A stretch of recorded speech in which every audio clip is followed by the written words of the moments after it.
আচ্ছা, তো ট্রায়াঙ্গেলে দেখবি ফর্মুলা তোদের মনে রাখতে খুব একটা অসুবিধা হবে না, একদম সিম্পল সিম্পল জিনিস দেওয়া আছে। আর ট্রায়াঙ্গেলে হয়তো ভিডিওতে শুরুতে ওই আমি এরিয়ার ফর্মুলাগুলো বলে দিই বা দিয়েছি, আমার খেয়াল নেই, দেখে নিবি একটু। যদি না বলা থাকে ওগুলো যখন ওর চ্যাপ্টার আসবে এরিয়া বের করা, তখন আমি ওগুলোকে বুঝিয়ে দেবো, অসুবিধা নেই। তো এবার দেখ,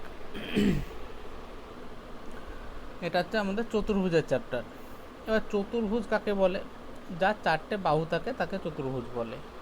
এবার চতুর্ভুজের কিছু কিছু জিনিস আমাদেরকে মনে রাখতে হবে। এক তো দেখ, চতুর্ভুজকে কয়েকটা ভাগে ভাগ করা যায়, মানে একটা চতুর্ভুজের, আচ্ছা আমি না হয় পরপরই আসছি।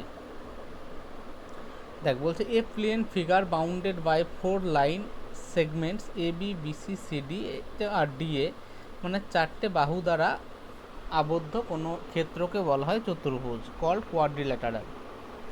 ঠিক আছে, এবার এই যে এ বি, দেখ এ অ্যাঙ্গেল এইগুলোকে অ্যাডজাসেন্ট অ্যাঙ্গেল বলে। বি এর সাথে সি মানে পাশাপাশি কোণগুলোকে বলা হয় অ্যাডজাসেন্ট অ্যাঙ্গেল। এইসবগুলো দরকার নেই, এইসব করার কোনো দরকার নেই। এবার আর একটা জিনিস হচ্ছে, যেমন ত্রিভুজের ক্ষেত্রে, ট্রায়াঙ্গেলের ক্ষেত্রে কি হয়, তিনটে কোণের যোগফল হয় 180 ডিগ্রি। সেই রকমই চতুর্ভুজের ক্ষেত্রে চারটে কোণের যোগফল হয় 360 ডিগ্রি। এগুলো তোরা জানিস। এবার ধর আমাদের একটা যে কোনো চতুর্ভুজ নেই, এরকম এরকম কোনো মানে এটা সমান্তরাল না। ঠিক আছে, আমি এমনি একটা চতুর্ভুজ দিলাম। আচ্ছা,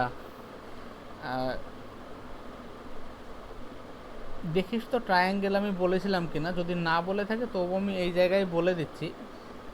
কোনো ট্রায়াঙ্গেল যদি আমাদের দিয়ে দেয়, ধর এই একটা ট্রায়াঙ্গেল দিয়ে দিল, এই ট্রায়াঙ্গেলের এরিয়া হয় হাফ ইন্টু ভূমি ইন্টু উচ্চতা।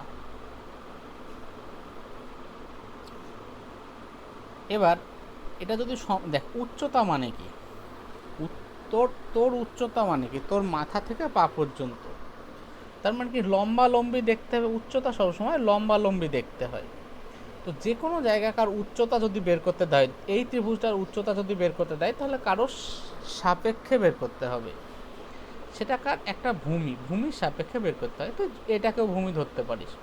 যদি এইটাকে ভূমি ধরিস, তাহলে এর উপরের শীর্ষবিন্দু থেকে যে লম্বালম্বি দূরত্ব হয় সেটাকে বলা হয় উচ্চতা। এবার দেখ, এই ভূমিটা যদি এই রকমভাবে বসাতে বসাতে যাস, উচ্চতা পর্যন্ত উঠে যাস, তাহলে কতটা এরিয়া কভার করলো? এই টোটাল এরিয়াটা কভার করলো। তো একটু ভালোভাবে দেখলে দেখবি দুখানা ত্রিভুজ তৈরি হয়ে গেল। তার মানে এই ভূমির সাথে উচ্চতা যদি গুণ করি, তাহলে ত্রিভুজের ডবল হয়ে যাচ্ছে। সেই জন্য ত্রিভুজের ফর্মুলা হচ্ছে half into base into height, half into ভূমি ইন্টু উচ্চতা। এবার তোদের মনে হতে পারে, এই ট্রায়াঙ্গেলে আমি তাহলে উচ্চতা কোথায় পাবো? এটা যদি ভূমি ধরি, তাহলে এখানটায় উচ্চতা আমাকে ড্র করতে হবে। এটা কিন্তু উচ্চতা হবে না, এটা উচ্চতা হবে না, এটাও হবে না। উচ্চতা মানে শীর্ষবিন্দু থেকে নিচের ভূমির উপরে লম্ব। বা তোদের যদি মনে হয় ট্রায়াঙ্গেলটা এইরকম হয়, তাহলে উচ্চতা কীভাবে পাবো? কি করবি, ভূমিটাকে বাড়িয়ে দে, যে শীর্ষবিন্দু থেকে লম্ব টান, এইটা উচ্চতা হবে। এটা উচ্চতা হবে না, এটাও হবে না, এইটা হচ্ছে উচ্চতা। এই নিয়ে কারো কোনো কনফিউশন আছে?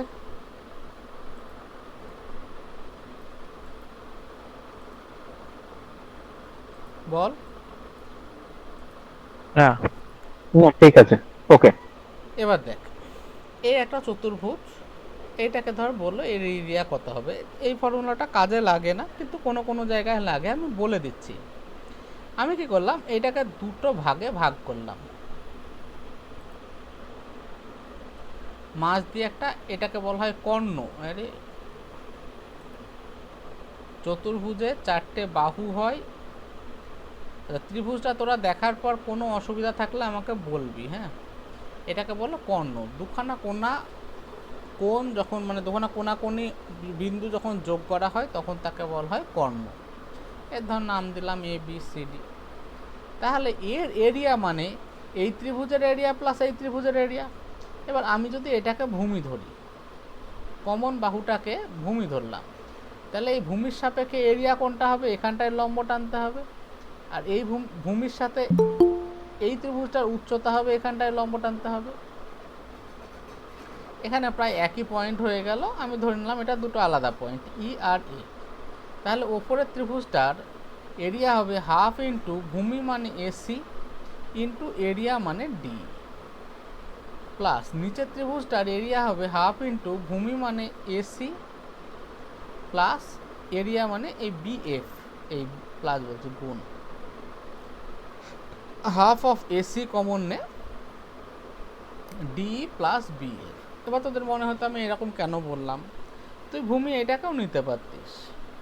তাহলে নিচের ত্রিভুজটার এরিয়া কি হতো, half into A B into এখানে একটা তোকে লম্ব আঁকতে হতো। তো আমি এটা একটা ফর্মুলা আকারে লিখতে চাচ্ছি, তো সেই জন্য আমি কি করছি, যত শর্টে লেখা যায় শর্টে। কারণ কি দেখ, এই একটা কমন বাহু পেয়ে গেছি, তো এই বাহুকে ভূমি ধরে দুখানা ত্রিভুজ দেখছি এবং সেই দুখানা ত্রিভুজের লম্বটা বের করছি, দিয়ে বের করছি এরিয়া। এটা বুঝতে কারোর অসুবিধা আছে?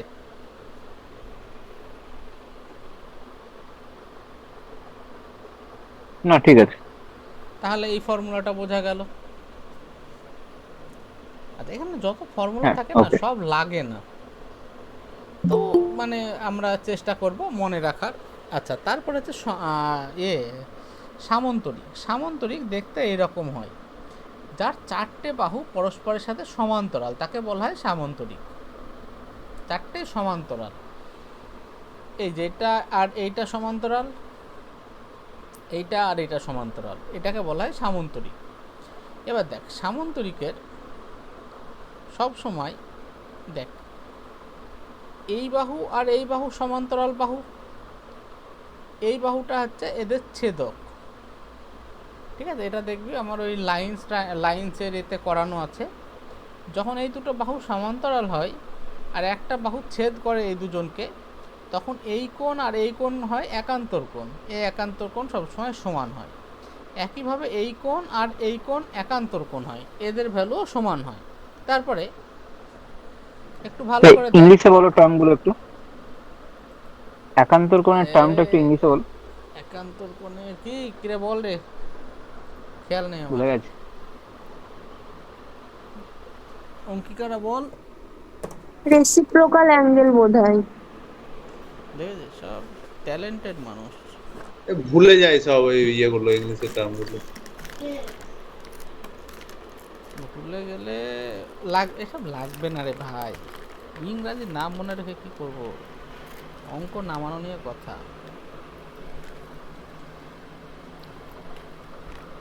ঠিক আছে, ওই লাইন্স আর অ্যাঙ্গেলের যে ক্লাসটা আছে না, ওটা করে নিবি অঙ্কার, দেখবি ওখানে সব বলা আছে। বুঝতে দাও।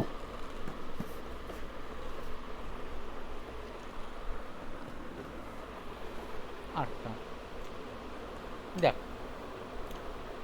একান্তর মানে দুটো সমান্তরাল বাহু, একটা ছেদক আছে। দেখ, এইটার একান্তর কোণ, এই দুটো সমান হবে।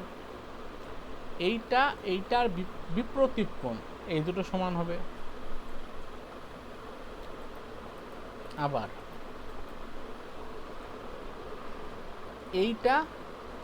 এইটাও একান্তর কোণ, এই দুটো সমান হবে। দেখবি ওই ফার্স্ট ক্লাসে সব করানো আছে এগুলো। দাদা বলছি, এই অর্ধেন্দু ফোন করেছিল, বলছে জয়েন হতে পারছে না, দেখো তো একটু, হয়তো পেন্ডিং আছে। ওই গুরু, এই তো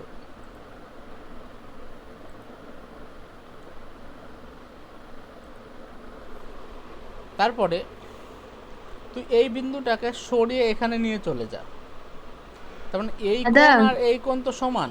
বল। বলছি ইন্দ্রনীল জয়েন হতে চাই, যে বলছে দাদা নিচ্ছে না, একটু ওকে নাও। শালা চরম মাল তো, এই তো এই যে বসে আছে।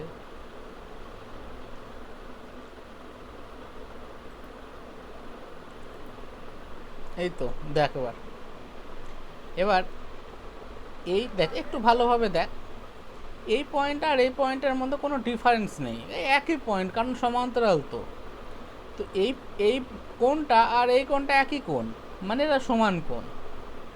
আবার এই কোণটা আর এই কোণটা একই কোণ, তো তার মানে এই কোণটা এখানে শিফট করিয়ে দেয়, আর এই কোণটা এখানে আছে, তাহলে এই দুটো মিলে কি 180 ডিগ্রি হয়ে যাচ্ছে না? মানে আমি জাস্ট তোদের বোঝানোর জন্য বলছি। বা এই সামান্তরিকটার ক্ষেত্রে দেখ, এই কোণটা যতটা হবে এই কোণটাও ততটা হবে, হবে না?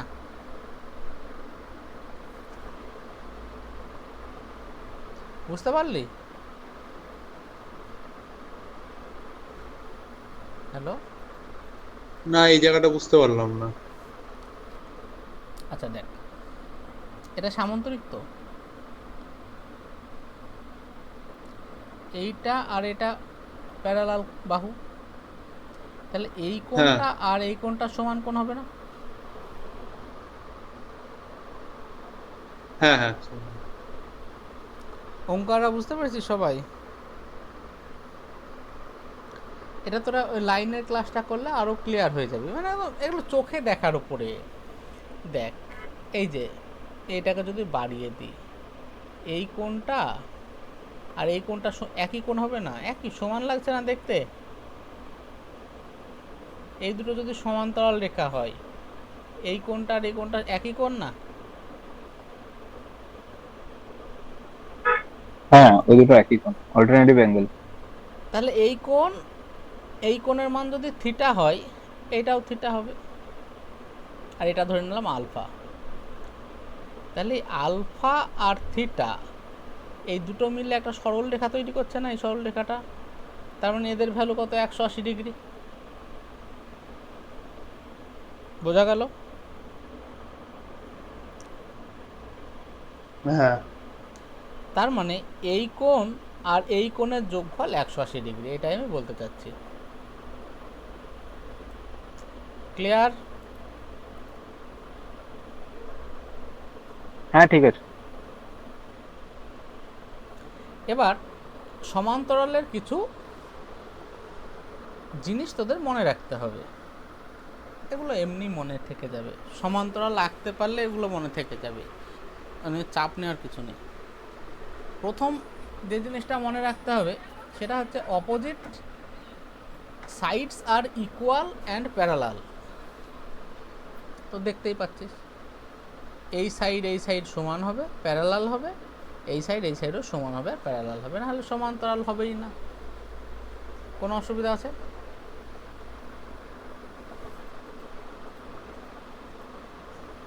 ঠিক আছে, বল। হ্যাঁ হ্যাঁ হ্যাঁ দাদা।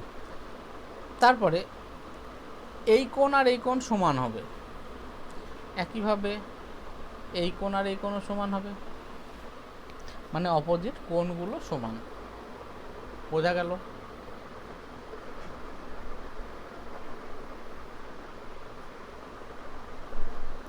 ঠিক আছে। হ্যাঁ হ্যাঁ তারপরে সমান্তরালের কর্ণগুলো একে অপরকে যেখানে টাচ করে, এই বিন্দুটা এই কর্ণগুলোকে সমান দুই ভাগে ভাগ করে, এইটা আর এইটা সমান, এইটা আর এইটা সমান। বোঝা গেল? হ্যাঁ। যে কোনো দুটো অ্যাডজাসেন্ট কোণের যোগফল 180 ডিগ্রি, এইটা আর এইটা যোগফল 180 ডিগ্রি, কারণ এইটা মানেই তো এইটা, তাহলে এই যে সরল রেখা তৈরি করে দিল। বোঝা গেল?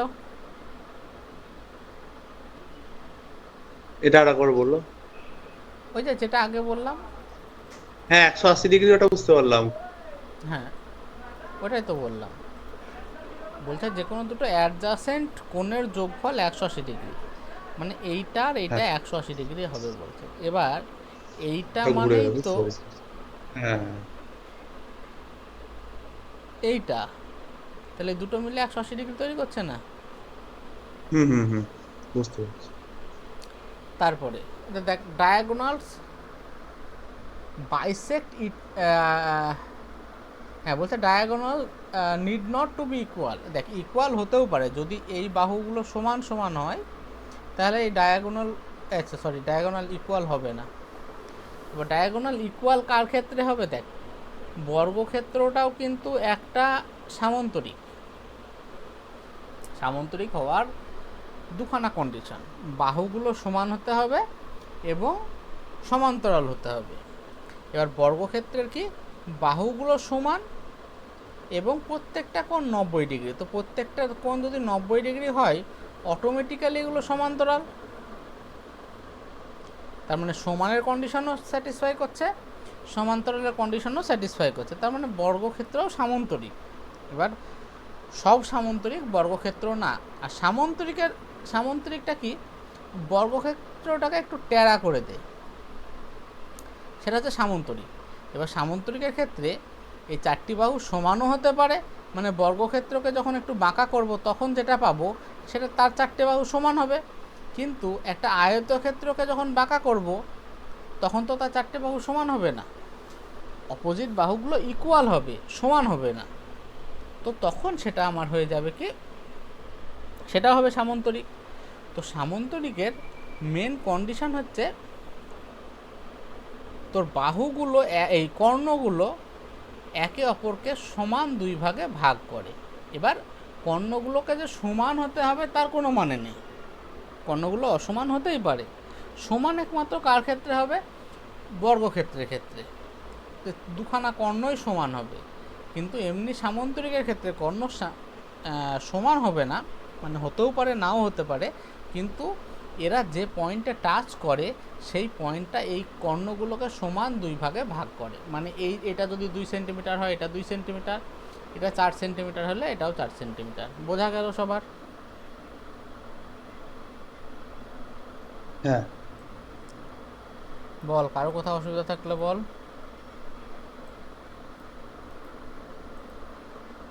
ইটস ওকে, ঠিক আছে। এবার বলছে is diagonal divides a triangle into 2 congruent triangles. মানে একটা, আচ্ছা এই কনগ্রুয়েন্ট যখন পড়াবো তখন এটা বোঝাবো। কনগ্রুয়েন্ট হওয়ার শর্ত হচ্ছে, দেখ দুখানা ট্রায়াঙ্গেল দুই ধরনের হয়, সিমিলার ট্রায়াঙ্গেল মানে একই রকম, আর কনগ্রুয়েন্ট মানে সর্বসম, যাদের সব কিছু সমান। তো কনগ্রুয়েন্ট হওয়ার জন্য 3টে সূত্র থাকে, বাহু বাহু বাহু, বাহু কোণ কোণ, কোণ কোণ বাহু। বাহু বাহু বাহু মানে 3খানা বাহু সমান। তাহলে এখানকার যে কোনো একটা কর্ণকে নে, ধর এই কর্ণটা দুখানা ট্রায়াঙ্গেল তৈরি করছে, এ একটা ট্রায়াঙ্গেল, এ একটা ট্রায়াঙ্গেল। এবার নিচের ট্রায়াঙ্গেলের এই বাহু ওপরের ট্রায়াঙ্গেলের এই বাহুর সাথে সমান, নিচের ট্রায়াঙ্গেলের এই বাহু ওপরের ট্রায়াঙ্গেলের এই বাহুর সাথে সমান, আর এসিটা তো দুজনেরই বাহু, কমন বাহু, তার মানে বাহু বাহু বাহু 3টে সমান। তার মানে এদের যে এই দুখানা ট্রায়াঙ্গেলকে আমরা বলতে পারি সর্বসম ট্রায়াঙ্গেল। সর্বসমর এইটা চিহ্ন, এটা মানে এদের সব কিছু সমান। বোঝা গেল?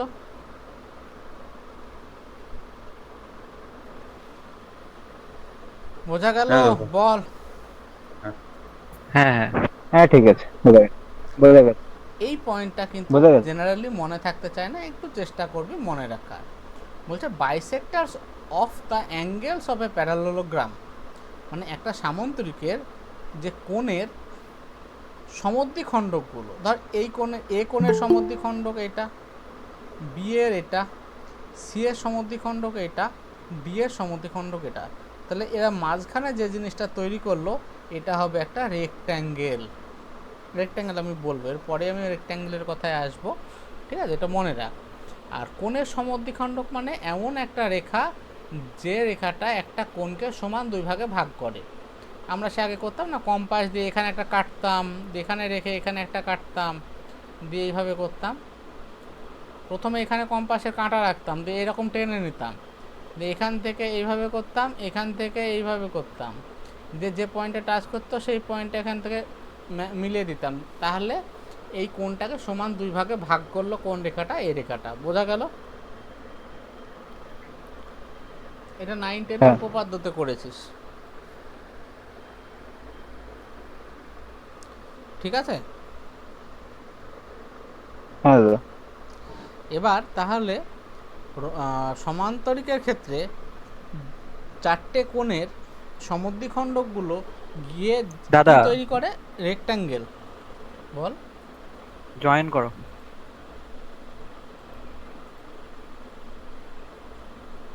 कौन है মৃণাল বাবু? আচ্ছা, তো একদম ভরা ভরা ব্যাপার, প্রচুর লোক তো। আচ্ছা, তারপরে এই তোর যে প্রপার্টিগুলো বলছি,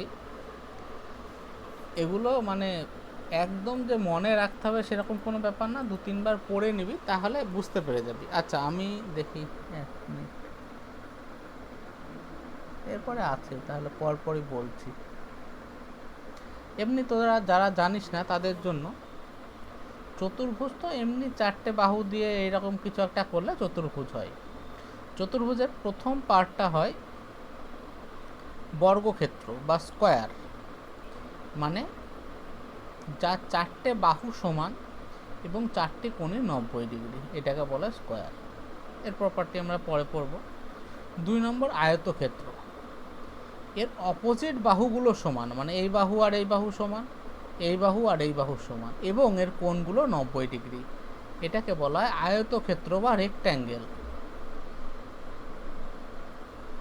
তারপরে এই দুটোকে যদি একটু বাঁকা করে দিই তাহলে যেটা হবে এটাকে বলা হয় সামন্তরিক, যেটা আমরা এখন করছি।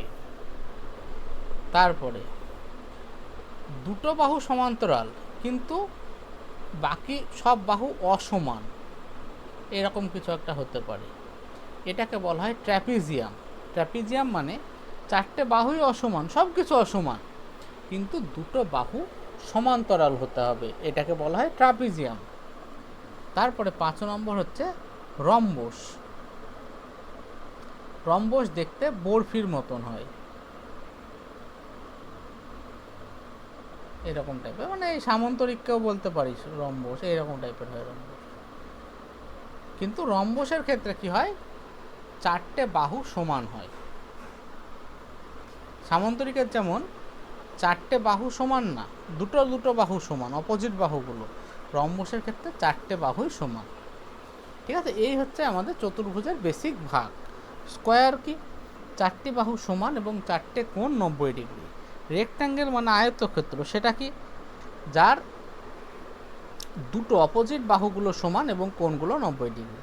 তারপর হচ্ছে সামন্তরিক, মানে এর বাহু অপোজিট বাহুগুলো সমান এবং সমান্তরাল। কোণ সমানের দরকার নাই, কোণ 90 ডিগ্রির দরকার নাই, কিছু দরকার নেই, শুধু বাহুগুলো অপোজিট বাহুগুলো সমান হতে হবে এবং সমান্তরাল হতে হবে। এবার এরই একটা স্পেশাল কেস এইটা, আবার এরই স্পেশাল কেস এইটা। কি স্পেশাল কেস, যদি এর এই কোণগুলো 90 ডিগ্রি হয়ে যায় এবং বাহুগুলো সমান হয়ে যায় তাহলে স্কোয়ার তৈরি হবে। আর বাহুগুলো অসমান থাকুক, অপোজিট বাহু তো অবশ্যই সমান হবে, কারণ সমান্তরাল। সমান্তরাল এবং বাহুগুলো যদি অসমান হয়, মানে অপোজিট বাহুগুলো যদি সমান হয়, মানে এইটা আর এটা সমান হবে কিন্তু এটার সাথে এটা সমান হবে না, তখন সেটাকে বলা হয় রেক্ট্যাঙ্গেল। তো সামন্তরিকেরই স্পেশাল কেস হচ্ছে রেক্ট্যাঙ্গেল এবং স্কোয়ার। তারপরে ট্র্যাপিজিয়াম। ট্র্যাপিজিয়াম কি, সব কিছু অসমান, শুধু দুটো বাহু সমান্তরাল, এই যে এই বাহু আর এই বাহু সমান্তরাল, আমরা আসবো এইসব কোশ্চেনে। তারপর হচ্ছে কি বলে এটাকে, রম্বস। রম্বস মানে বরফি, মানে 4টে কোণ আমি জানি না কত, কিন্তু 4টে বাহু সমান এবং সমান্তরাল, তাকে বলা হয় রম্বস। ঠিক আছে, সবাই বুঝেছিস তো? এটা একদম বাচ্চাদের জিনিস।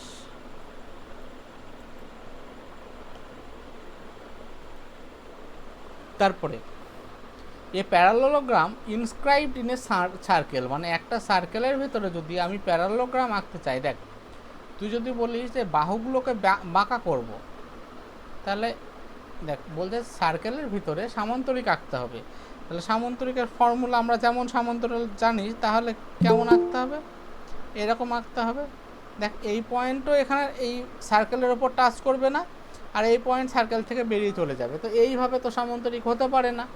তো সার্কেলের ভিতরে সামান্তরিক আঁকার একমাত্র উপায় হচ্ছে রেক্ট্যাঙ্গেল বা স্কোয়ার আঁকা। এখানে সব কন্ডিশন স্যাটিসফাই করে যাবে, যে বিপরীত বাহুগুলো সমান, সমান্তরাল, সব কিছু স্যাটিসফাই করে দেবে। তো যদি একটা সার্কেলের ভিতরে আমরা প্যারালোগ্রাম বা সামান্তরিক আঁকি, তাহলে সেই সামান্তরিকটা হয় একটা রেক্ট্যাঙ্গেল বা আয়তক্ষেত্র। কখন হয় আয়তক্ষেত্র? যখন বিপরীত বাহুগুলো সমান, আর যদি চারটেই বাহু সমান হয় তখন ওখানটায় হয় স্কোয়ার। বোঝা গেল? হ্যাঁ। তারপরে সামান্তরিকের ক্ষেত্রে, আচ্ছা, এই প্যারালোগ্রাম সার্কামস্ক্রাইবড অ্যাবাউট এ সার্কেল, মানে একটা সার্কেলের চারপাশে যদি একটা আমরা আঁকতে চাই, প্যারালোগ্রাম বা সামান্তরিক আঁকতে চাই, তাহলে যে সামান্তরিকটা তৈরি হবে, দেখ বাহুগুলো সমান্তরাল, আবার বাহুগুলো সমানও, কারণ এই বাহুটার দৈর্ঘ্য এই ব্যাসের থেকে বড় হতে পারে না। এটাও তাই, এটাও ব্যাসের সমান, এটাও ব্যাসের সমান। তো তখন যেটা তৈরি হবে সেটা কি তৈরি হবে? একটা রম্বস তৈরি হবে। বোঝা গেল?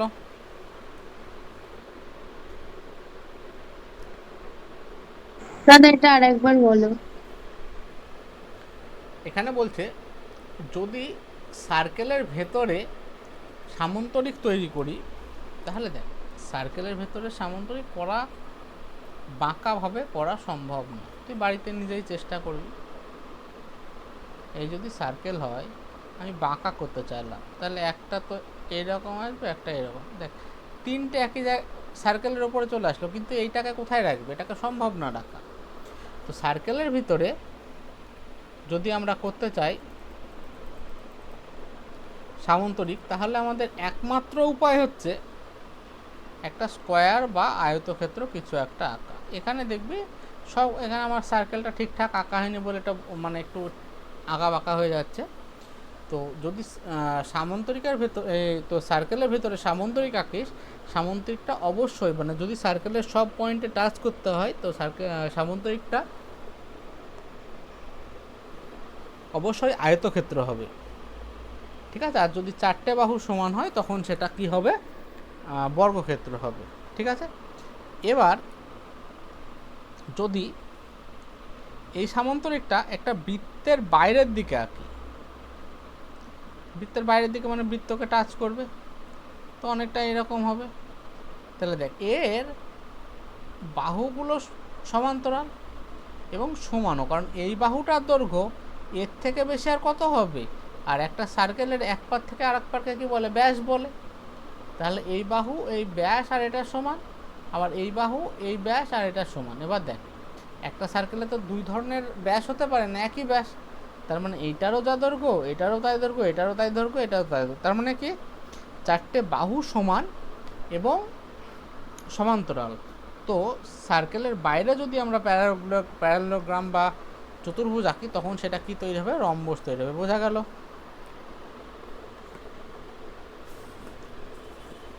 হ্যাঁ দাদা। তারপরে পরের ওটা হচ্ছে একটা ফর্মুলা, যে একটা সার্কেলের যদি এসি আর বিডি দুটো তৈরি হয়, কর্ণ হয়, তাহলে AC square plus BD square সমান এবি স্কোয়ার, মানে দেখ এইটা square plus BC square plus এটা স্কোয়ার প্লাস এটা স্কোয়ার। এবার দেখ এটা স্কোয়ার আর এটা স্কোয়ার তো সেম, একই, আর এটা স্কোয়ার আর এটা স্কোয়ারও সেম। তো সেই জন্য কি হয়, প্রথমে তো AB square plus BC square plus CD square plus AD square লিখলাম, কিন্তু এইটা আর এটা তো সমান। তাহলে দুটো এবি স্কোয়ার আর মানে এবি স্কোয়ার আর সিডি স্কোয়ারের জায়গায় আমরা কী লিখতে পারি? 2ab স্কোয়ার, আর বিসি স্কোয়ার এডি স্কোয়ারের জায়গায় লিখতে পারি 2bc স্কোয়ার। দিয়ে দুইটা কমন নিয়েছি। বল প্রবলেম? না, বুঝতে পেরেছি।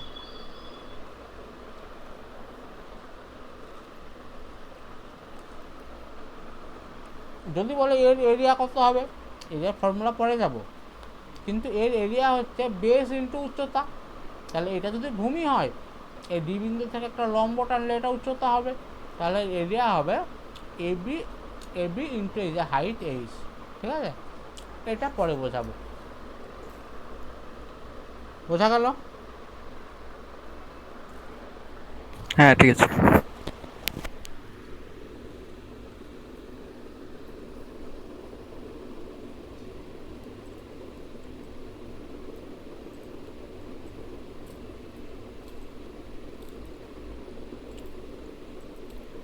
তারপরে